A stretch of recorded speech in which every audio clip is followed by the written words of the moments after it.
Well, thank you. Thank you very much. Please be seated. It's great to be back with you again. It's hard to believe it's been 8 years. It's been wonderful walking around talking to each one of you and building relationships over this time. What I thought I would do today is just reflect back on several things, but also talk about some of the things that are still to come, though, that I hope you keep near and dear, near the top of your list of things we need to continue to work on, whether I'm governor or not. To begin with, though, I'll reflect back to when I was at new governor school. I'd already recognized how much trouble our state was in. That's why I ran for office.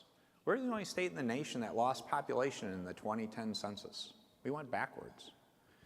But during that session, they put something on my chair, and I went and opened it up, and it was from Moody's Analytics, and it was talking about the future of your state. And in the upper left-hand corner, it was a forecast for expected job growth in our state between 2009 and 2014. And it was a ranking, it was a number. And they did it in reverse colorization so you couldn't miss it. Guess what our number was? It was 50. We were expected to be at the bottom of our nation through 2014. And I looked at that number, and I said, this is not going to happen. We can do better. We're Michiganders. And I put that up on my corkboard, on my wall in my office. I just recently took it down because now I'm being packed up. I'm worried I'm going to go back to my office and my assistant's going to put me in a box. So, in terms of looking at the number, how do we do? Number 6.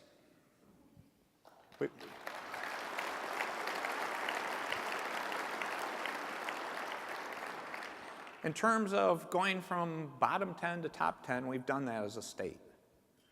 But I want to start today by saying thank you to all of you on behalf of the state of Michigan, because you helped make that happen. And I've talked to you about this before, but I want to reinforce this. You are one of the leading catalysts. You helped lead that charge about making that comeback happen. While many other parts of our economy were still suffering, you started the comeback trend in terms of achieving great results, wonderful things going on in agriculture. The first bill I signed, I'm really proud of that. As I walked around today, I saw a lot of name tags that said meat verified. That was the very first bill I signed as governor, to create a voluntary program to encourage best practice, to say we're closing in our goal of 5,000. We're at 93%. Think of that in just that short period of time. That's incredible, and thank you, because that's making you better and us all better in this state. In terms of numbers, when we started the food and ag industry, it was about a $91 billion industry in 2012. It's 104 plus today. These are incredible achievements that you've helped lead. And I always want to remind you, it's interesting, I'm called a friend of agriculture because you need somebody to help do marketing for you sometimes. You don't give yourselves enough credit for the great things you do. Among other things I'm always proud of is I always say, when you want entrepreneurship and innovation, we're talking about people starting things, making things happen. You're among the original entrepreneurs. You're innovators. And you've got a skill set we still can expand in how you can help others and continue to do more even in agriculture. When it comes to environmentalism, I mentioned MEEP. You're among the earliest environmentalists. And people don't understand that. I've always put that point out in front of people. Who benefits more to take care of the land than the people making a living off the land? You should be proud of those things, in addition to helping all your friends and neighbors strengthen their economy. So we have come back over these last years. We're back. My greatest concern now is we don't get complacent and content. We have to stay on the gas because the challenges are new. New things do come up. Back in 2009 and 10 and 11 when I first started, we had huge budget deficits. The question is, where is there a job? The question is no longer where is there a job, but how do you get the great training, the skill sets you need to take that great opening that's available today? We have over 100,000 open jobs in Michigan today. We forecast there'll be over 800,000 openings by 2024 in just about 40 categories that pay on average 40% more than average. There's great opportunity out there. So a couple things I'd mention to you, actually 3 or 4, that as I leave office, I think are important things that I hope you'll help continue that dialogue in the public setting. First of all, It's about the future economy. We have to understand we can't look in the past. We have to live for the future, and the world's going to continue to change. But agriculture has been at the forefront of that.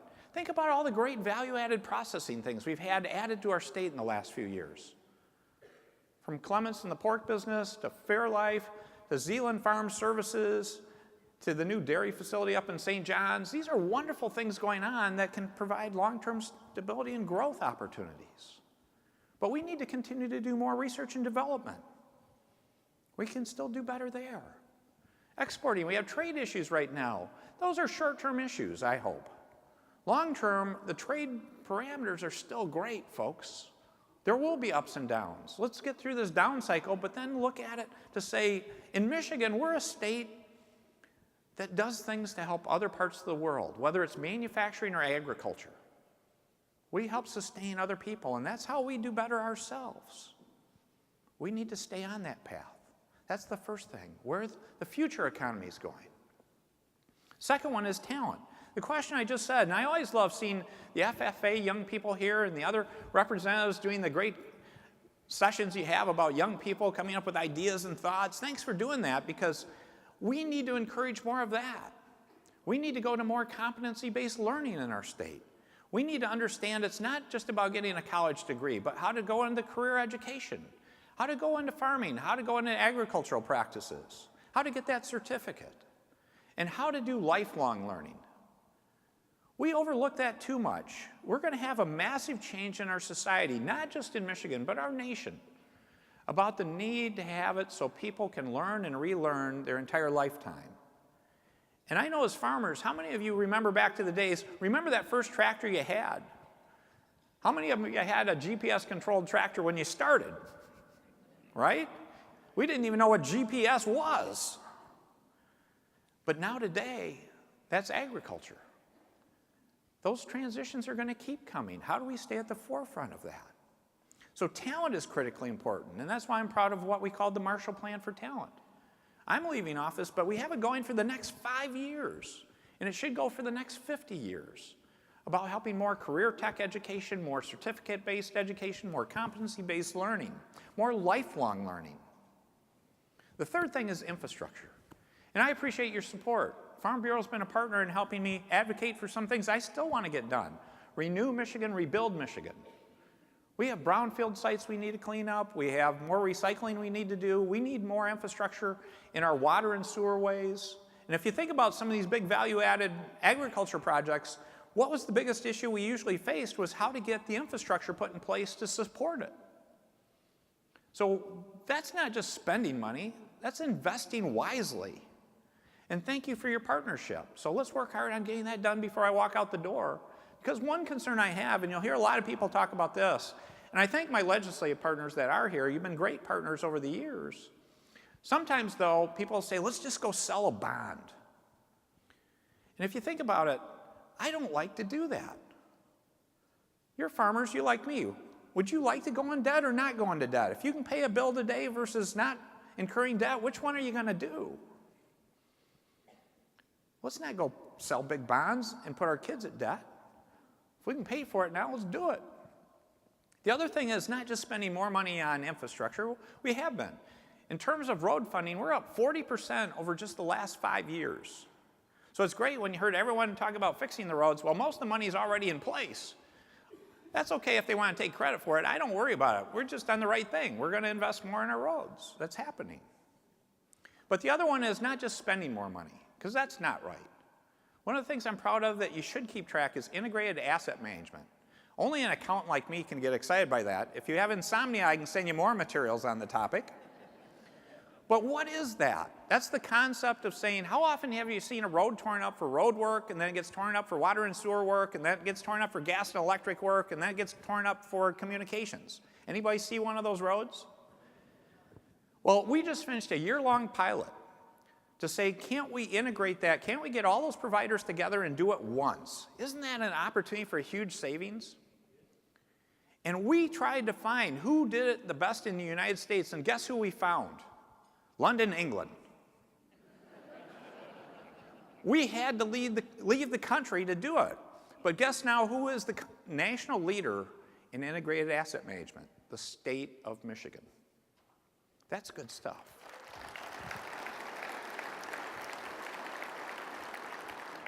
Now, I talked about bonding a minute ago. I'll get to something again. Sounds more like an account, but this is really important to me because this is about people. This isn't about money. It's about fiscal responsibility. In this last election, you heard a lot of people talk about spending more or cutting taxes. You shouldn't start with either one. What are smart investments? And how do you make sure people are better off today and in the future? So one thing, I want to give you something you may not realize. In the time I've been in office, we have paid down our liabilities at the state level and for our schools by tens of billions of dollars. I tell people, and it was wonderful to see these young people, I said, if you want a really cool job in Michigan, you should run for governor in 2038. You know why? Because we put a payment plan in place, we did reforms, so the state retirement system for both pension and retiree health care, the schools, all school employees for pension and retiree care, will pay off all those obligations by 2038. That will free up over $1 billion a year at the state, well over $1 billion for all our schools. And it's just like paying your mortgage, folks. That wasn't being done in our state. We've been doing it since I've been in office. And the part that I'm really proud of, and this is the part you should be really proud of, not only can we say we're better off today than we were 8 years ago, personally in our families, but how often can you find a politician or a political jurisdiction in our state, and in particular our national government, to say not only are we better off, those unborn kids that haven't even arrived yet are better off. Because too often in government, we'll go borrow money. Look at our national debt, go up and up and up.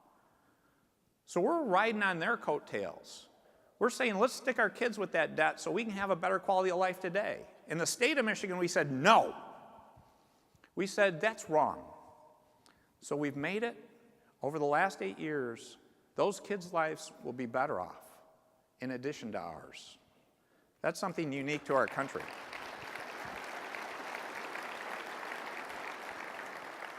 And the last one I'll live with you, and this is part of Relentless Positive Action. I got to throw this one out because it's near and dear to my heart, because you're a great representative to it, and you've been a fine partner in this. It's about civility. The greatest threat to our nation today is not Iran, it's not North Korea. They're huge threats. We have to address them. Our greatest threat to our country is us. Our inability to be nice to one another, to treat people with respect. What you're seeing in our political world today is wrong. We shouldn't be insulting people. We shouldn't be calling people names. Relentless Positive Action, the philosophy I've lived for the last 8 years is, you didn't hire me to fight with anyone. Fighting had a role is in Normandy, not on the beaches of Lake Michigan. You hired me to solve problems. So Relentless Positive Action is, what's the problem, what's the solution, let's get it done. And if we can't get it all done because we can't agree on the total solution, let's get 50% done, let's get 80% done, let's get something done to make your life better. Isn't that how you'd operate in your family? Isn't that how you'd operate in your business, on your farm? We've done it here in Michigan. We can be a role model for the rest of the country on this, but it's going to require us to speak up, not by calling somebody a name, but by being a role model, by showing people we can solve those other problems I talked about, that first batch, in a civil fashion. And that's something I hope to continue a dialogue about even when I'm done as governor. I'm not going to get involved in Michigan day-to-day politics. Old governors should be put out in pasture. And I know you guys can provide me a pasture. But to continue on the public policy side, these are big issues that we should be talking about, particularly civility. So think about those and continue the dialogue with your policy book. I got it right here in my pocket. I'm always proud to have that. It's been a great guide. So the last thing I want to close with, though, is I started with a thank you from the state of Michigan.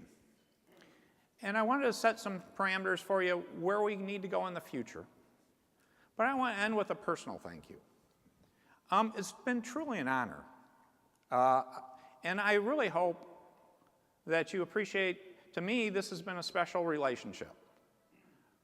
First with Wayne, and now with Carl, your board of directors, the other people in your organizations, many of the county chairs I've had the opportunity to meet, many of the farms I've had a chance to visit. For a kid from Battle Creek, I've learned a lot about ag, folks, in the last 8 years. And it's made me a better person. And I've had so many great partners, and I also want to thank Gordon and the ag department, our ag department, for their great work. Let's give them a round of applause.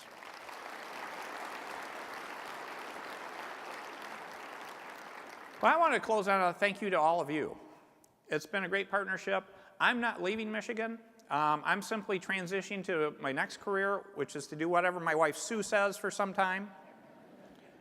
But we're proud to stay Michigan residents. So we're going to stay in the state and be citizens like you, and hopefully finding ways to continue to make things better. But I wanted to personally thank each and every one of you in Farm Bureau. I'm proud to have become a member, and you've made me a better person because of my experience with Farm Bureau and Michigan agriculture. Thank you so much. Thank you. Thanks. Thanks. Thanks. Thanks, Andy. Thanks. Thank you. Thanks. Thank you. Thanks. Thanks, Andy. Thank you.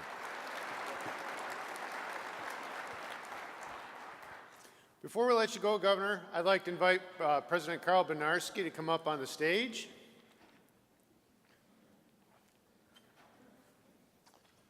Governor?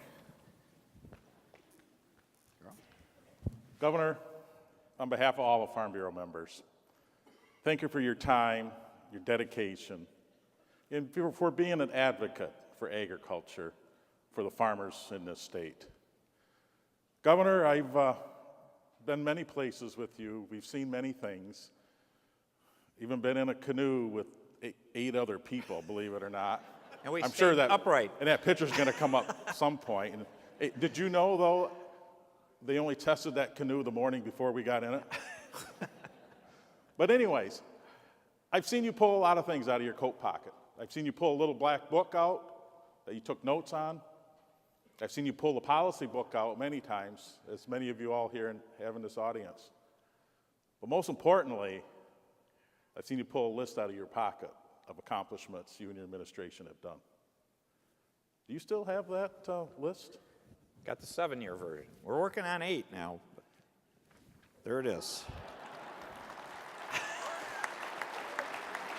Well, Governor, hate to show you up. We have a list of our own. This is a list of accomplishments that we have done together for agriculture. Now that's quite a list. That's awesome. That is awesome. Thank you very much, Governor. Now we got to put these away.